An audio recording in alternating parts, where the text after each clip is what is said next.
To jest najlepsza gra na świecie. Czemu? Mogę wam powiedzieć. Temu.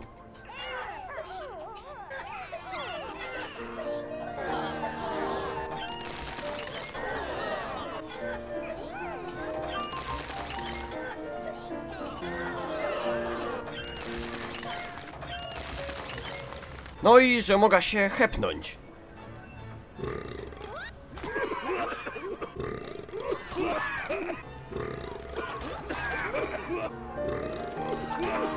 No i dlatego też.